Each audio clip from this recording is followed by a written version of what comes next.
ਇੱਕ ਓਂਕਾਰ ਸਤਨਾਮ ਕਰਤਾ ਪੁਰਖ ਨਿਰਭਉ ਨਿਰਵੈਰ ਅਕਾਲ ਮੂਰਤ ਜਨੀ ਸੈਭੰ ਗੁਰ ਪ੍ਰਸਾਦ ਜਪ ਆਦ ਸੱਚ ਜੁਗਾਦ ਸੱਚ ਹੈ ਪੀ ਸੱਚ ਨਾਨਕ ਹੋਸੀ ਪੀ ਸੱਚ ਇੱਕ ਉਦਤੀ ਗੁਰੂ ਨਾਨਕ ਦੇਵਾ ਓਂਕਾਰ ਗੁਰੂ ਅੰਗਦ ਪੇਵਾ ਸਤਨਾਮ ਗੁਰੂ ਅਮਰ ਪਿਆਰੇ ਕਰਤਾ ਰਾਮਦਾਸ ਗੁਰਵਾਰੇ ਪੁਰਖ ਸ੍ਰੀ ਅਰਜਨ ਸੁਖਦਾਨੀ ਨਿਰਭਉ ਹਰਿ ਗੋਬਿੰਦ ਗੁਰੂ ਖਾਨੀ ਨਿਰਵੈਰ ਗੁਰੂ ਹੈ ਸ੍ਰੀ ਹਰਿ ਰਾਏ ਅਕਾਲ ਮੂਰਤ ਹਰਿ ਕ੍ਰਿਸ਼ਨ ਧਿਆਏ ਅਜੂਨੀ ਤੇਗ ਬਹਾਦਰ ਰਾਏ ਸਹਿਬਾਂ ਗੁਰ ਦਸਮੇ ਸਹਾਏ ਗੁਰ ਪ੍ਰਸਾਦ ਗ੍ਰੰਥ ਗੁਰ ਗਿਆਨਾ ਵਾਹਿਗੁਰੂ ਬੰਦਨ ਭਗਵਾਨਾ ਗੁਰੂ ਗ੍ਰੰਥ ਕਲ ਜੁਗ ਪਇਓ ਸ੍ਰੀ ਗੁਰੂ ਰੂਪ ਮਹਾਨ 10 ਪਾਤਸ਼ਾਹ ਇਹ ਰੂਪ ਹੈ ਗੁਰੂ ਗ੍ਰੰਥ ਜੀ ਜਾਨ ਪੂਰਨ ਦੇਖਿਓ ਆਤਮਾ ਦੁਇਤ ਸਰਨਵਾਰ ਪੈ ਸ਼ਾਂਤਵਾਨ ਸੰਤ ਹੋਏ ਤੇ ਪਦ ਨਮੋ ਹਮਾਰ कहाँ बुद्ध प्राप्त तुच्छ हमारी बन सके मैं जो तिहारी हम न सकत का सिर तुम्हारी आप ले हो तुम कथा सदारी सो कहो टल गुरु सेविय निस सहज सुभाए दर्शन परस्या गुरु के जन्म मरण दुख जाए दर्शन परस्या गुरु के जन्म मरण दुख जाए। सतनाम श्री वाहिगुरु साहिब जी। एक ओंकार सतनाम करता पुरख ਨਿਰਭਉ ਨਿਰਵੈਰ ਅਕਾਲ ਮੂਰਤ ਅਜੂਨੀ ਸੈਭੰ ਗੁਰ ਪ੍ਰਸਾਦ ਜਪ ਆਦ ਸੱਚ ਜੁਗਾਦ ਸੱਚ ਹੈ ਪੀ ਸੱਚ ਨਾਨਕ ਹੋਸੀ ਪੀ ਸੱਚ ਵਾਹਿਗੁਰੂ ਜੀ ਕਾ ਖਾਲਸਾ ਵਾਹਿਗੁਰੂ ਜੀ ਕੀ ਫਤਿਹ। ਗੁਰੂ ਰੂਪ ਸਾਧ ਸੰਗਤ ਵਾਹਿਗੁਰੂ ਜੀ ਖਾਲਸਾ ਵਾਹਿਗੁਰੂ ਜੀ ਕੀ ਫਤਿਹ। This is I think it's our 7th YouTube video about the Sri Japji Sahib. Again, seven episodes in, and we're still on Ik, from Ik Onkar, from the Mool Mantra. In the first of the videos on Ik Onkar, we went into the differences through Sajati, Vajati and Swagat. So Guru Nanak Dev Ji explained the God is one of his own species. God has no species similar to him. And that God is self-illuminating. He's not born from another, created from another. He's on his own. And then in the last video we went through Desh, Kal and Vastu. With Desh, that God has no specific place or location. He is omnipresent and he is everywhere. Kal, God is timeless and he is exempt from death. He does not die. He isn't born. He is exempt from everything. And for that reason he is unique. And then Vastu, he does not have to go through the awakened state, the sleep state, and the dreamless state that we appear in every day, and that our bodies have to go through every day, or the deities have to go through, or death has to appear. God is a constant. He is a Jal Sarup. He is without change. He is constant. So we've gone through those sorts of things. We're going to still continue with Ik Onkar. We haven't got on to Onkar today, but we have to explain why Guru Nanak Dev Ji wrote Ik Onkar in the form that they did. The Siddhs asked Guru Nanak Dev Ji, said, "You've written Ik Onkar. Why have you written Ik Onkar in the manner that it is? And why not keep it as Om?" And we've said this before. And Guru Nanak Dev Ji say that obviously the mantra that you have is Om. Om is actually a mantra that is split into 3. So Om represents 3 different things. If you spell it, even if you spell it in English, A-U-M, Om, 3 things. So Om is made up of three letters: Akar, Ukar, Mukar. Akar is a representation of Rajugun. Is a representation of Vishnu. Representation of the creator deity known as Brahma. Ukar is the Satogun, is the quality of Sato, and it represents Vishnu, the deity Vishnu. Makar represents the virtue of Tamo, and what that represents is the deity Shiva. So Guru Nanak Dev Ji say, in this mantra that you keep reciting, Om, where's God? Where is the place for God within there? There isn't one. Because from what we can see is, it is a mantra made up of the Trinity, the Hindu Trinity. the Trita Rupa, Triganta Rupa. It's all about the Hindu Trinity. There is no place for God. We have written Ik Oankar, there is one God. Oankar. Oankar is split up, and it can be split up. And Pandit Gulab Singh, one of the earliest Nirmalas, the earliest Nirmala scholar, I'd say, who had written his own texts. You had Nirmalas prior to that, such as Pandit Sukhdev Singh, who was in Guru Gobind Singh Ji's court, and he wrote the Adhyatam Prakash. But the main Nirmala who is talked about is Pandit Gulab Singh. And Pandit Gulab Singh writes a text known as the Adhyatam Ramayan, which is an intrinsic view of the Ramayan. The Ramayan was the epic of Rama. And it is actually a translation into Braj Bhasha by Pandit Gulab Singh from the original Sanskrit that is available. But there is a lot more intrinsic written in there that you will not find within the Hindu scriptures. Because Pandit Gulab Singh was a Sikh. He learnt from Pandit Man Singh, and Pandit Man Singh learnt from Sri Guru Gobind Singh Ji. And Pandit Gulab Singh writes within the Adhyatam Ramayan. There's a short passage known as the Ram Gita within the Adhyatam Ramayan. And within the Ram Gita there is one Dora that is read, which is Akar, Ukar, Mukar, Pun Ardhabind Pehchan, Charo Ko Samadai, Jo Ohankar Pachan. So what they're saying is Akar, Ukar, and Makar. And Pun Ardhabind Pehchan. So he says Oankar is actually made of four things. Ik Oankar, he goes, whereas Om has no place of God within it, within the mantra itself, Ik Oankar does. Ik is signifying why God is unique.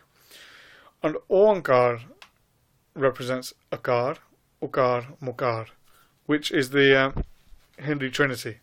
But then it says above that is the Ardhabind, is the line that goes on. The line represents God. It states that the three Devta, the three deities below, they gain all of their abilities, all of their power, all of their praise, all of their worship through God. They don't gain it alone. They aren't self-illuminating. They take everything from God, and it's through God that God blesses them with their glory. But Ik Oankar has the place of God in there. It represents Vaheguru. It represents the one God. And it states that God is the illuminator of the three deities in there, in that mantra. And it says, Charo ko samudaya, jo Oankar pehchan. So you have to take these three things, Ukar, Ukar, Mukar, and Ardhabind. These things together represent the Ik Oankar, the symbol that you see. The Oankar symbol is represented by these four things coming together. So Sri Guru Nanak Dev Ji states that this is the reason why Ik Oankar, we've used Oankar rather than Om. So again, they're asking Maharaj, okay, that's fine, you've deliberated on this, that you're not using Om, you're using Oankar. But why not just use Om? And Guru Nanak Dev Ji said, this is simple. Ik Oankar is, there is one God. And God that we talk about, the Vaheguru that we talk about, He is there for everybody. He is a God for everybody, not just a human, but for every creature, because it's all His creation, it's all His doing. They said, the problem you have is your mantra Om is a mantra, is a mantra, is a spiritual word, an incantation, that can only be read by the Brahman caste. The Brahman caste is the highest caste within the Hindu community. The Hindu community has the Brahmins, and they are the priest caste. The priest class are the only ones that can recite Om. That's what they say. That's what it says within the Vedas. And that's only the men. The women can hear it, but cannot recite it. In some texts, like the Manu Simriti, it states that the women cannot even hear it, whatever happens. Guru Nanak Dev Ji said that the faith that we have been destined to bring to the world is for everybody, and it's for everybody's benefit.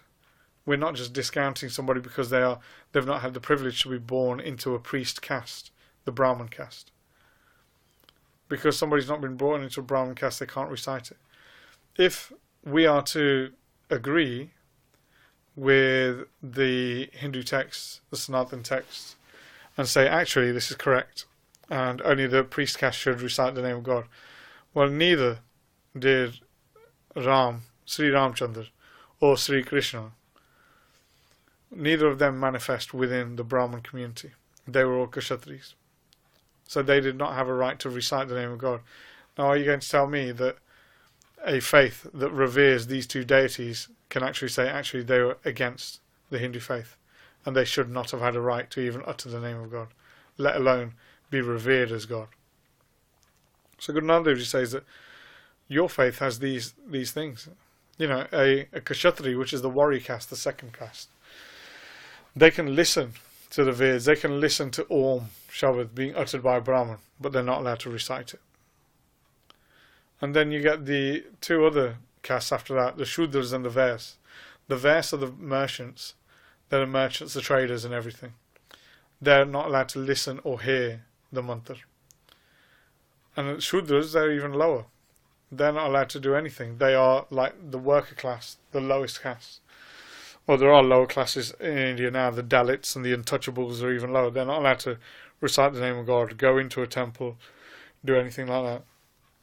And Guru Nanak Dev Ji states, God is one. Ik Oankar. This God that we are talking about is for everybody. Male or female, old or young, householder or saint, you can all achieve the same level of self-realization and become one with God. But according to the Hindu faith, this mantra Om does not allow everybody to do that. Om will only allow those people who are Hindus to recite it and gain liberation according to their mukti. If a Muslim was to recite it, they would say it's a Malish, and they cannot get it because they're not of the same caste. You know, you can go to Sufi darbars today, where you can hear them reciting the mantra Vaheguru. You can go to Rajasthan and watch the yogis reciting Vaheguru. You can go to Swami Paramanand's place within Banaras and they are reciting the Vaheguru mantra. You know, Rajdas, he's like the maskeen of the Hindu faith. You know, even he recites the Vaheguru Shabad. So it is a Shabad for everybody. Ik Oankar, the form of God, the one God, the name of God is for everybody. And there is no exemptions on who can and cannot recite the name of God. And that's what Sri Guru Nanak Dev Ji is saying here. They're saying God is one, Ik Oankar, and He is everybody's God. He does not belong to a certain group.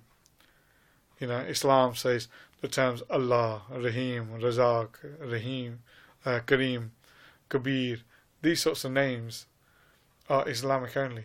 They cannot be used by anybody who's not Islamic. And again, the terms used within Islam, Hari, Ram, Gobind, Gopal, they're saying that these are names that are strictly for the Sanatana faith. And no Muslim, no Jew, nobody should be able to use those names. Guru Nanak Dev Ji has left it completely open. Vaheguru can be uttered by anybody. Ik Oankar can be uttered by anybody. And God is one, and will always be one. And that's the last thing I wanted to say on the term Ik. And like I said, we've just touched on Oankar. You've heard some basic meanings of Oankar with regards to Akar, Ukar, Mukar, and then Hirangarbh, Virat, and Abhyakrit. They've all been touched on, but they'll be explained more within the terms of Oankar. But for Ik Oankar, that is the final definitions of this definition. This is, like I said, the second definition within the Sri Japji Sahib. There are many, many more to come. But that is the reason why Guru Nanak Dev Ji was asked by the Siddhs on Smer Parbat or the Mount Meru Parbat, whichever one they went to, and was asked, why have you put that numeral of Ik there? And Guru Nanak Dev Ji explained it in this manner, why Ik was put in front of their mantra. It is a mantra for everybody, a universal mantra. The Sikh faith is a universal faith. It is for everybody.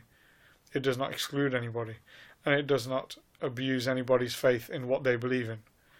It is very similar to how the Baha'is are, where you can still have your own faith and be a Baha'i. The Sikhs, exactly the same. Bulleh Shah and other people they basically quoted the same sort of doctrine. You had Musliman who served Guru Gobind Singh Ji, Nabi Khan, Ghani Khan. They didn't have to convert.